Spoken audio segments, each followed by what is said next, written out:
இப்போ ஒரு அம்மா வந்து தன்னோட மகனுக்கு வந்து கால் பண்ணியிருக்கா. அதாவது ஒரு 5 மணி போல் பின்னேரம் ஒரு 5 மணி போல் கால் பண்ணியிருக்கா. மகன் வந்து ஆன்சர் பண்ணல. சரி அப்படின்னு சொல்லிவிட்டு கொஞ்ச நேரத்தால் விட்டுட்டு ஒரு 1 hour கழிச்சு திருப்பி ஒரு 6 மணி போல் கால் பண்ணியிருக்கா. அப்போ மகன் ஆன்சர் பண்ணிடு.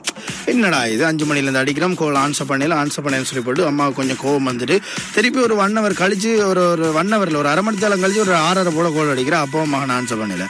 சரின்னு சொல்லி போட்டு இதுக்கு மேலே பொறுமை தாங்காமல் ஒரு 7 மணிக்கு அட்டின்னு பயங்கரமாக கோல் தொடர்ச்சி அடிச்சிட்டு இருக்க.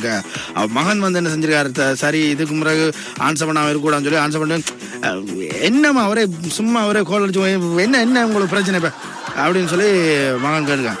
டேய் 8 மணியா போது இன்னும் வீட்டுக்கு வராமல் எங்கே நிற்கிறா நீ? இவ்வளோ நேரம் கோல் அடிக்கிறேன் ஃபோன் ஆன்சர் இல்லை ஒன்றும் இல்லை, இவ்வளோ நேரம் நீ எங்கே நிற்கிறா அப்படின்னு சொல்லி அம்மா கேட்டான்.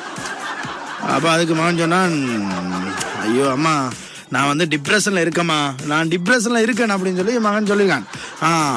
என்ன இங்கேயோ நீ எங்கேயா இருந்துட்டு போ, பரவாயில்ல நீ அங்கே நின்றுட்டு சரியா 8 மணிக்குள்ளே வீட்டை வந்துரு. அதாவது டிப்ரெஷனை ஒரு இடம் நினச்சி அம்மா நினச்சிட்டா.